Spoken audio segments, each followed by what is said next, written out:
is a hugely important thing. Hugely important. It's very, very important in business. It's very, very important in life.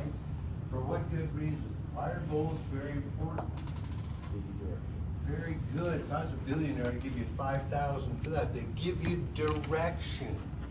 It allows you to target your energies towards what you want to accomplish. Hopefully it keeps you within the guardrails. Yes or no? What does it mean to stay within the guardrails? What does it mean? It means you don't deviate. Pardon me? It means you stay on the road. You stay on the road. And is it important for all of us to think about what goals we truly want to accomplish? Now here's another thing that's really critical. We need to write them down. We don't like that. Okay, we need to write things down we want to accomplish. And it could be in just about any area of life you're thinking about. My newest thing I'm thinking about is losing 10 pounds. Okay, you don't have to worry about that if you run miles a day. I used to be in great shape, then I had some problems with my ankle, I couldn't walk.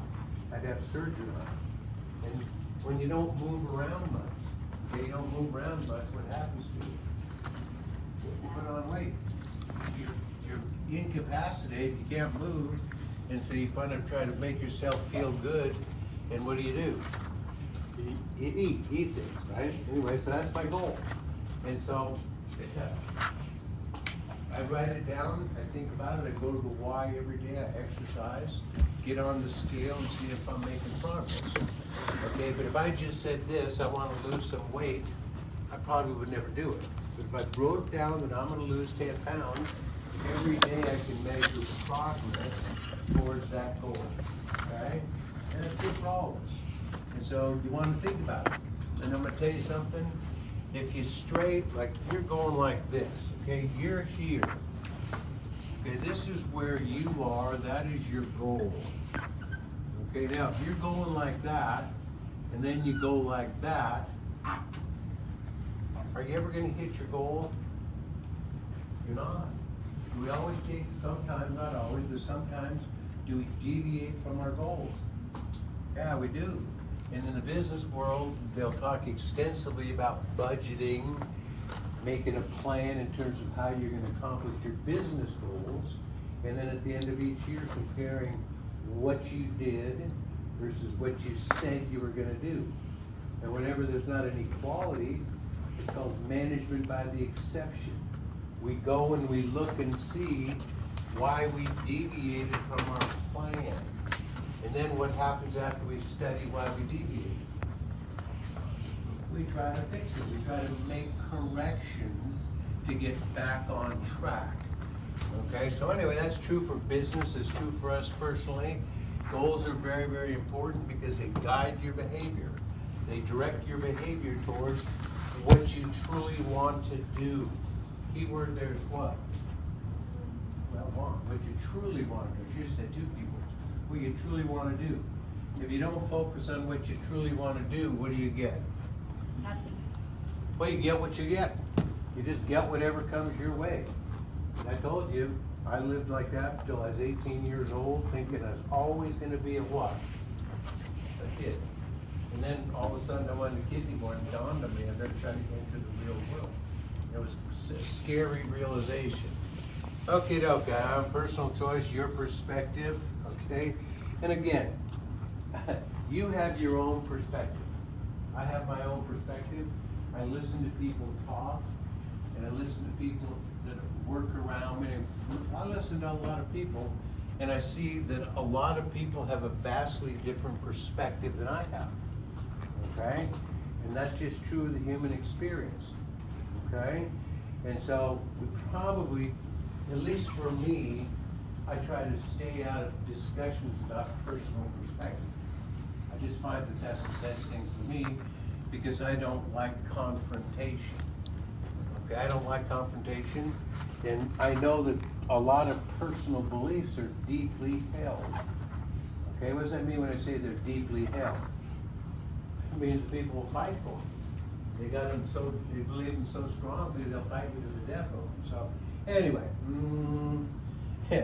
then I wrote down your perspective is oftentimes influenced by rationalization.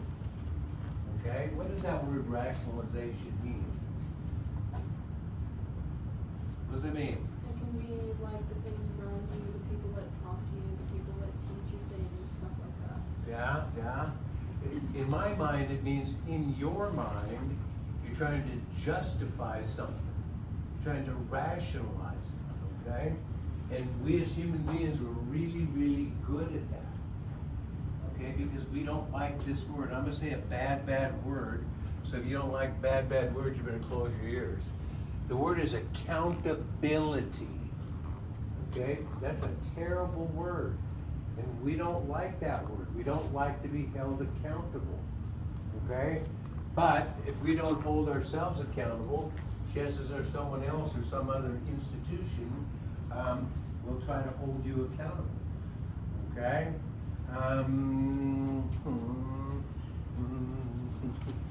Another thing, okay, if you're focused on your goals, it's going to help you to make fewer bad choices. Okay, that's a big thing. I used to be the king of bad choices. Okay, I didn't have any goals. I didn't have any idea about what I wanted to do when I grew up because I didn't really think I was ever going to grow up. I don't know how, I really don't know how that happened. But that's basically, looking backwards, that's my mindset. Okay, I didn't have any goals, so I could rationalize just about anything. Like doing very little in school and doing whatever I wanted to in my spare time and so on and so forth. But anyway, another thing that's important, you don't want to get off track. Okay, then, if you read the book, they've got a little bit of something for everyone, do they not? Okay, they have business and managerial ethics, okay? And so we'll get into this again in the next few chapters. I'll talk extensively about management and leadership and all kinds of other interesting subjects. And so how should you treat your employees? Okay, now it depends, okay? Again, it depends on your philosophy. Okay, now here's what I will tell you that's absolutely true. The employees of any business are the business. Okay, they are the people who perform the services or the goods. They do all the work. They are the business. Okay, people at the top think they're making the decisions and they think they're really important. But in reality, from the beginning to the end of the process involves people, and they are the most important part of the business. Okay, that's without a doubt true. Okay? So with that in mind, if you were a manager or a business owner, you would try to hire and maintain the best group of employees you could find. That would be common sense for you to hire the very best, most qualified people you could find, and you would try to hold on to them as long as you could, and you try to reward them and give them more responsibility and integrate them into as many different responsible positions as possible. Okay? And those are things you would do if you were a big-time thinker. Okay? If you could disassociate yourself from your biases. Is that a possibility? I don't care who you are, you have biases. Things that you like, dislike. Anyway, that's just how we are as human beings. Anyway, down the road they'll talk about different management theories. One is called Management Theory X, and the other one is called Management Theory Y. Under Management Theory X, people are assumed to be lazy, shiftless. They need to be forced to do whatever they're going to do, and we better keep a close eye on them all the time. Okay, that's one distinct philosophy. Theory Y says that people are basically good. Left to their own devices, they will perform at a high level. And so we should encourage them to assume responsibility and treat them well and let them grow. Now, like everything else, which one of those is right? Which one is right?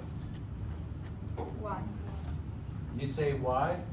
Whichever one is right is based on your philosophy, your perspective, okay? And I know this to be a fact. different people act differently. You ever go to a basketball game here at the community college? You gotta go to one, okay? You gotta go to one. The basketball coach is a fanatic, and a fanatic is a compliment. In the business world, if you're gonna be successful, you better be a little bit what? You better be a bit of a fanatic, okay? Because it's a demanding deal, okay? Anyway, so you watch the coach. He's a fanatic. And some of the kids he yells at, some he doesn't. But he knows from dealing with different players over the years that he can't yell at everybody. How come? It has a reverse effect. Yeah, they can't take that. It has negative consequences. So the kids that are strong and understand that he really wants them to get better, he can yell at them when he thinks that that's necessary. But he knows that some people he yells at them will get worse instead of better. Okay, and so that Theory X thing, sometimes it's good, sometimes it's bad. I prefer to have people cooperate, yes or no? I think that people willingly cooperate are probably gonna do a better job than people you have to force to cooperate. Because why? Because you have to continually force them, you have to be on them all the time. And there's only so much of you, and you can't be on everybody all day, every day. And so if you got people who willingly cooperate, you can depend on, they make you the manager of the owner's life a lot better, okay? But I gotta say this, the employees are the most important part of any business, okay? You go look at it, go into a store or a business, who you interact with, they're the face of the business, and that's your perception of the entire business. Okay, other things. Tell me about discrimination. Okay, we have lots of different laws in relation to discrimination. For instance, there's a federal law called the Fair Labor Standards Act, and it talks about discrimination in employment. And you're not supposed to discriminate in terms of age, sex, color, religion, age, all kinds of different things. You're not supposed to discriminate against a particular class, okay? And I think that's good advice. Again, you're looking for the best, are you not? You don't care. I used to say this in different classes. If you were an astute manager, astute business owner, and a being came to work for you that was purple and had 4 arms and could do 10 times more work than anybody else, you should what? You should hire, okay? And anyway, the hardest thing about discrimination is you try to hire people based on merit. What does that mean, merit? Their ability to do what it is you want them to do. Or you can look at their previous performance, where they worked, try to talk to people they used to work with. You try to hire people that are competent, okay? And you think, you know, that's my best opportunity or my best chance to get a good employee. But as time goes by, you find out you hire a lot of people you think are competent, right? Only after you've experienced you have a relationship with them over time, you maybe find out maybe they're not competent. That's another thing that happens in the human experience.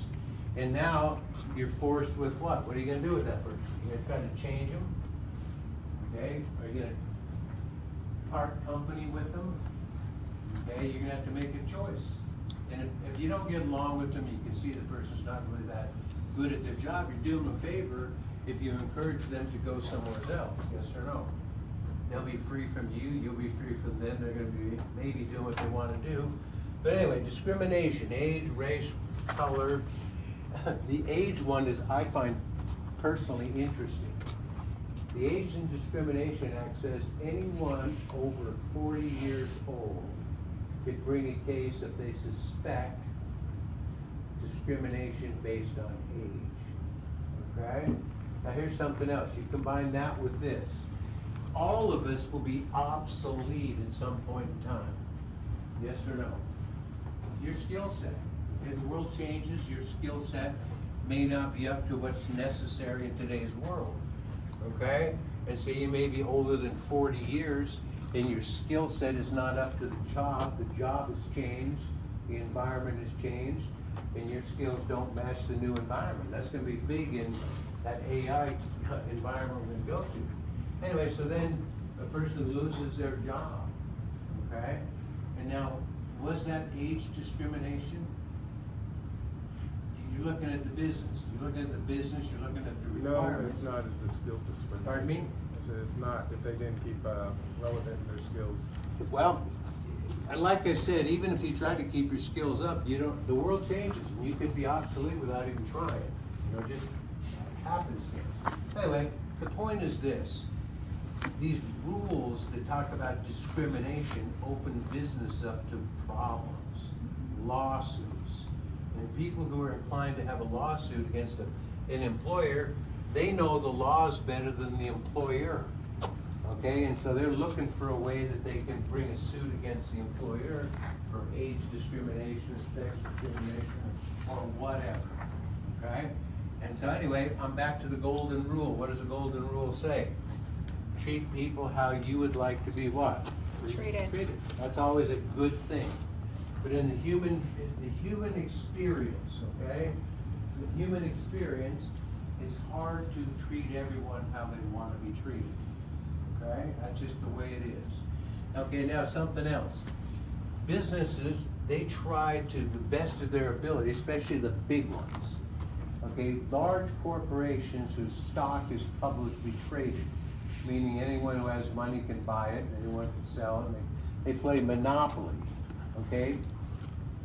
They're always trying to line their behavior up with what's acceptable at that point in time. And so they all have written codes of what? Conduct. Written codes of ethics, Ethics. okay? They have handbooks, okay, that describe the behavior, starts with the goals. What is our philosophy of this? What is our philosophy of that? They call it your political culture. And then they start talking about the behavior that we're supposed to demonstrate working in this particular organization, okay? And it all sounds really, really good. You're dealing with a whole lot of different people, okay? And then, I wrote this down. Do what I say, not what I do, okay? You ever heard that? Do what I say, not what I do? Is that really good advice, say, for a parent or a manager? Why is it not really good advice? Well, if you don't do it, you must not put any value in it, okay? And so, no one else is gonna do it either, because you didn't do it. And so all this stuff about leading an organization and discrimination and following the law, if the big guys and gals don't do it, guess what? No one else is gonna do it either, okay? Now, something else you can think about, and I don't wanna talk about it, but are we a vastly divided culture? Joe, are we a vastly divided culture? And you would be right. Is there gonna ever be coalescence between the different sides?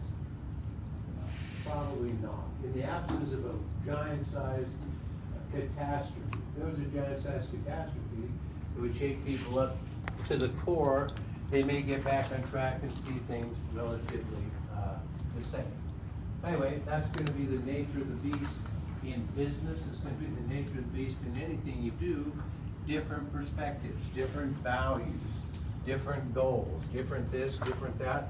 Okay? Anyway, those are just things to think about. And then they talk about the stakeholders in a business. What is a stakeholder? Someone who has what? Has equity. They have an interest in the business. Okay, the first one they want to talk about in the book is the customers. Okay, the customers, they have a stake in the business. Actually, they're the ones that pay the bills. That's an important point in business. Who actually pays the bills of any business? The customers, The customers. Why is it I say that? because they bring in the money. They bring in the money, they buy the products.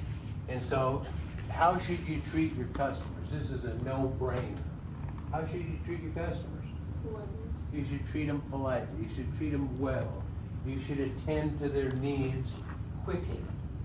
Okay, you ever been to a store where someone was gonna check you out and they were talking on the cell phone? Ever done that? When that kind of things happen, what did you think? What was your initial inclination? Just set the stuff down there and walk out, yes or no? Anyway, customers are the people who collectively pay the bills of a business, and so we should treat them well. We should be honest with them. We should produce good products. We should advertise the truth about the features of the products we sell. We should try to sell them at a reasonable price. There's an infinite number of things that the business should do to accommodate the customers, answer their complaints, okay? Remember when, let's see, do you ever know anything about the history of Nordstrom? It was a big time growing business for a lot of years, profitable, making new stores all over the United States, big time, selling expensive clothing, doing really, really well. And they had a policy that they'd take returns. Even if you didn't buy it at Nordstrom, they'd take it as a return. I never could get my brain wrapped around it, but people like that. Even though there was a sense of stealing, I brought something back and gave it to him to get a refund, even though I didn't buy it from him, and he said yes, right? And why did they institute that policy? They're so happy, to curry favor with the customers. But anyway, they are the stakeholder that pays the bills. And so you don't want to alienate them at all, because they have options. Okay, what does that mean when I say the customers have options? There's other places they could go to buy the same thing you're selling. Okay? If that's a big competitive thing in the marketplace, take good care of your customers. Understand them, ask them questions. In small business, really good businessmen know their customers' names. They know something about their life. They know what they like to do, what they do with their time. And so when that particular person comes into their business, they can engage them in a conversation that the customer enjoys because it's about them. Okay, people really like to be called by their name in a particular business. That's very important for small business.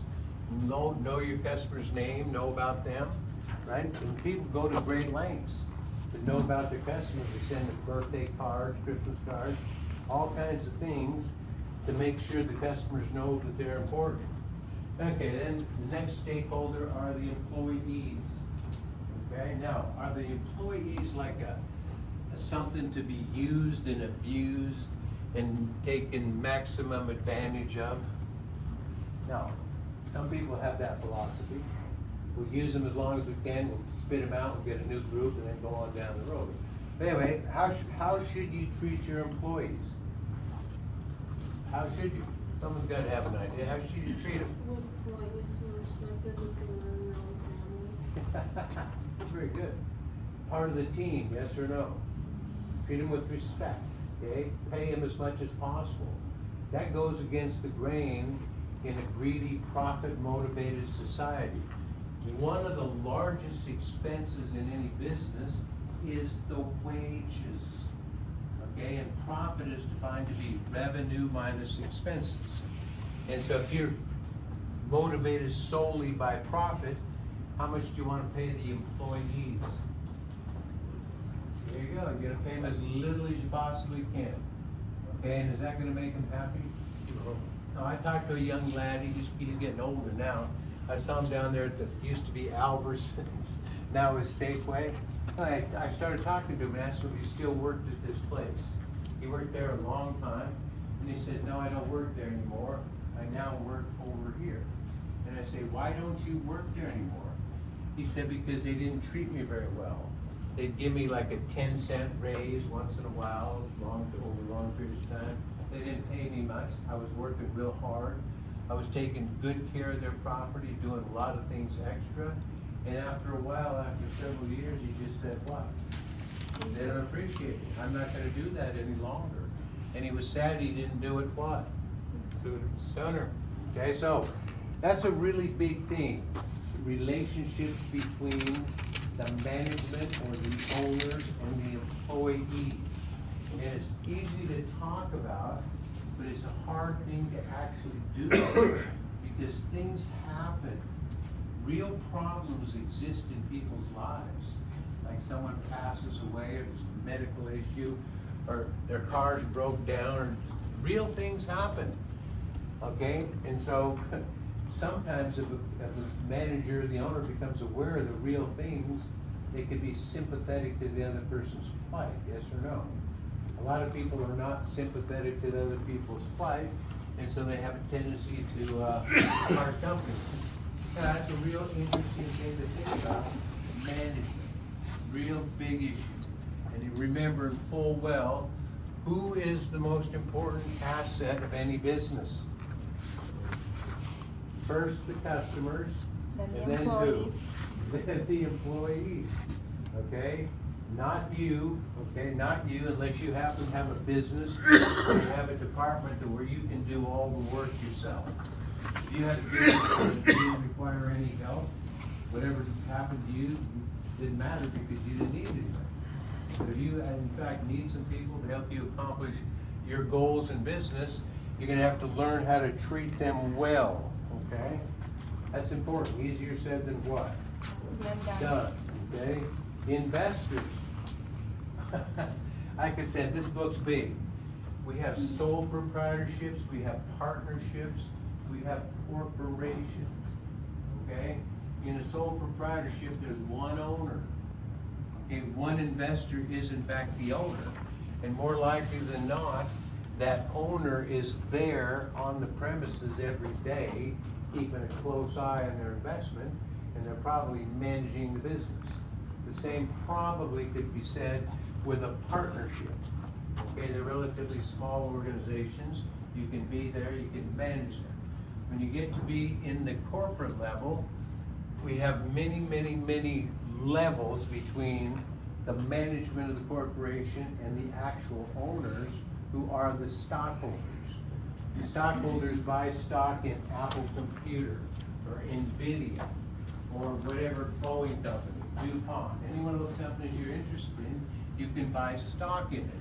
And then you become an owner, okay? But you don't have any influence on the business because you own such a small, tiny fraction of the total, okay? And your ownership interest is based on your ratio with the share you own versus the total outstanding.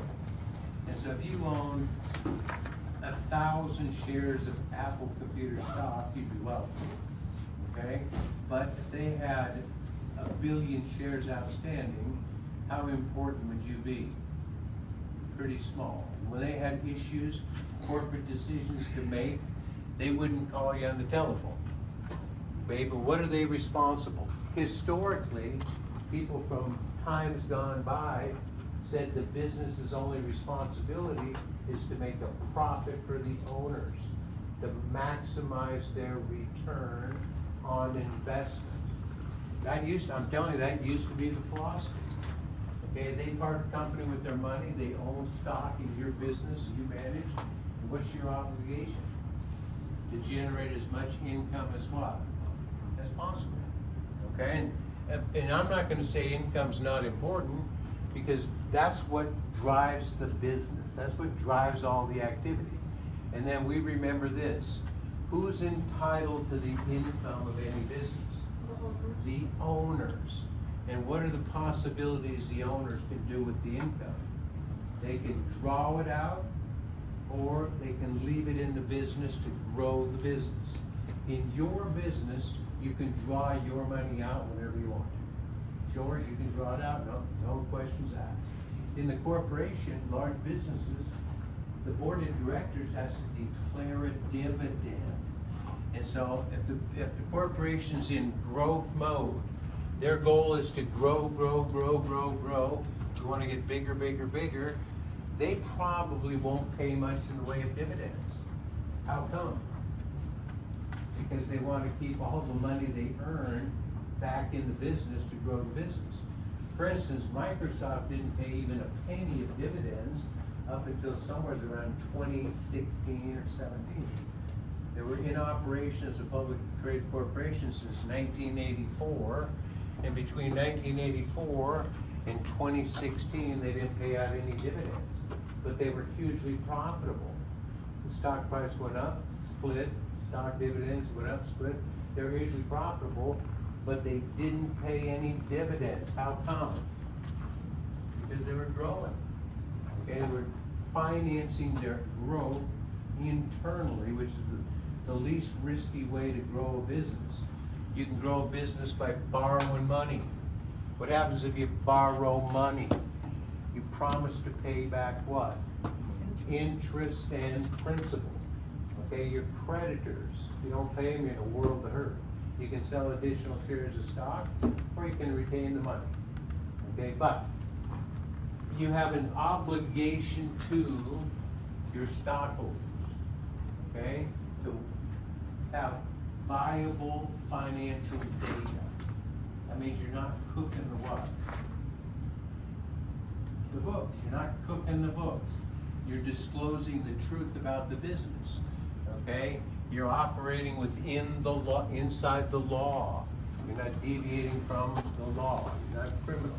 You're trying to do the best you can to make as much profit as what? Possible. And then you as a manager in a big, large organization, your performance is judged every single year. You produce your financial statements, one being the income statement, revenues minus expenses. And so if you made $100 last year and $130 this year, you're getting better. Your performance is good. If you made $100 last year and $30 this year, what would you say? Lots of money. You'd say that's not that good, right? And so the management might lose their position, or they might be taken over. Anyway, so the investors, they deserve a good return, full disclosure, good accounting, legal behavior, all kinds of different things. Now, I'm gonna say another word, and your perspective could be wherever your perspective is. Moral behavior behind the environment. That's a big issue. You ever heard of global warming? You ever heard of that one? I'm not laughing about this. It's just funny. I called in here 10 experts, hugely educated people with doctorate degrees in physics and science and all kinds of stuff to give their perspective on global warming. Okay? And they said, definitely we have global warming. The Earth's gonna blow up in 10 years and blah, blah, blah, blah, blah. And they had all kinds of scientific evidence that it was true. And we said, okay, good. Then we called in 10 other experts that were equally well educated and had lots and lots of experience in the same fields, physics, environmental this, environmental that. And they said global warming is a what? Hoax. A hoax. Which ones were right? I don't know. I don't think anyone really knows, but that's one of those issues that is a big issue. But the environment really is important. 40 years ago, how much pollution was created? Okay, now I own a dry cleaners, and they used to use this solvent called perchloroethylene. It's a hazardous waste according to the Environmental Protection Agency. Okay, 40 years ago, dry cleaners just dump it in the alley, okay, because there were no laws against it.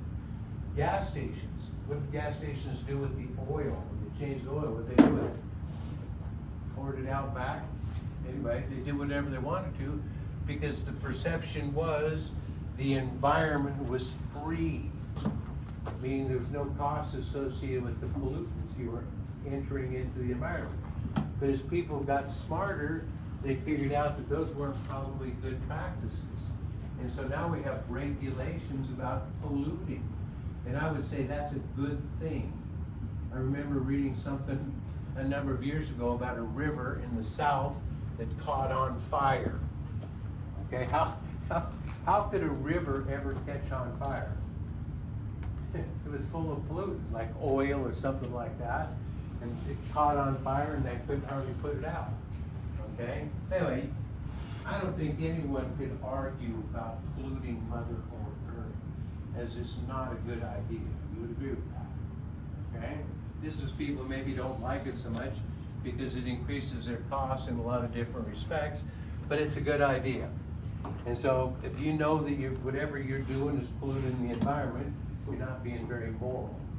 And chances are you're probably gonna have problems going down the road. Here's another simple thing. You have very, very little interest in protecting Mother Earth in your business. And one day you went home to eat lunch. And then when you came back from lunch, you drove into your parking lot and there were 3 guys walking around in bright orange suits with big mask type things on their head with these little devices. And you just turned around and left. And you never came back. How come? Probably didn't want to get arrested. Because they were from the EPA. And you knew that you were gonna have big time environmental headaches, and you're gonna have big time environmental penalties and who knows what, right? Like, common sense tells you be friendly to Mother Earth. That's, truth in advertising. What do you know about advertising? The object, what's the object of advertising? You get people to buy stuff, right? And so, what do advertisers do? They try to understand the customers. They try to understand their needs and wants and their desires. They do a lot of research. For instance, everything you buy on the internet, just about everything you do, someone's tracking it, yes or no? Why are they tracking it? So they can know what you do, what kinds of things you do, what kinds of things you buy. And then they might sell their information to a business. And if the business happens to sell something they see you're interested in, you might get a card in the mail. What does it say? Buy this, buy that, buy the other. Anyway, truth in advertising. They have laws about that also. And then you're back to the idea of what is truth. Okay, my toothpaste whitens your teeth 1,000%. Okay, does it whiten your teeth 1,000%? Probably not. Maybe whitens your teeth a little bit, but I say 1,000% make you look like you're 10 years old. Anyway, truth in advertising is another big thing. So all these issues, all these moral issues, these ethical issues, they're what? Subjective, they're important, they're subjective, and you're back to self-compliance, yes or no? You're back to self-compliance. I said, do what I say, not what I do. I'm smoking a pack a day, and I told my son, you don't smoke. I don't want you to smoke, it's a terrible habit. Give me another. Anyway, it's funny. I mean, I don't think anyone could change your perspective on any of that stuff, but we're all charged with achieving our goals. We're all charged with doing what we think is best to get to our goals in the shortest possible what? Yeah, shortest possible time.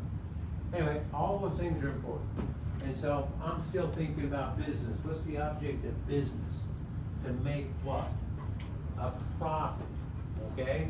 And so you have to sell things. And whatever you sell has to be appealing to your customers. What kind of things should you make? Whatever it is you make, you should make it well. You should make it in a cost-effective fashion. If you have employees, how should you treat them? If you got any brains, you treat them well. Okay? We just went through the Christmas season, did we not? And that's another sad thing. It had a build-up, and then poof, it's gone. Okay, it's just gone, and you feel poof, poof. Anyway, I'm thinking about Ebenezer Scrooge. Christmas time is his time, is it not? What's the name of that thing? A Christmas Carol? Is that the name of it? That is the name of it. Christmas Carol is about Ebenezer Scrooge. What happened to Ebenezer Scrooge? He had an epiphany. What was his epiphany? The ghost of Christmas past came to him and said what? Look at this. Little Tim, was his name Little Tim or Little Tom? Or Tim. Anyway, showed him all the bad things he'd done because he was only focused on money, yeah? And then after he got through seeing those dreams about the ghosts, he changed his perspective. And instead of doing bad things, what did he do? He wanted, it's a good thing. Anyway, that's how it is. Your morals, your sense of right and wrong. I have things that I know that are not right, I still do. That's on me. That's called bad what? Internal personal control. Okay? Every time I do something and I know I shouldn't be doing it, I feel terrible. You're a dummy. Why do you do those things you know are not right? And then I'm good for a period of time, and then what happens? Go back to the. I just relax back and do the thing, and oh God, here we go again, right? And I gotta get back on track. The best thing, and this is the last thing I'm saying today, the best thing is never start down the wrong path. It doesn't matter what it is you're talking about, I don't know, we all got issues. Never start down that path, because you won't have to quit, okay? It's just the truth. All right, you guys go develop your moral philosophy. We'll turn over the chapter and do something more in line with money, your favorite subject.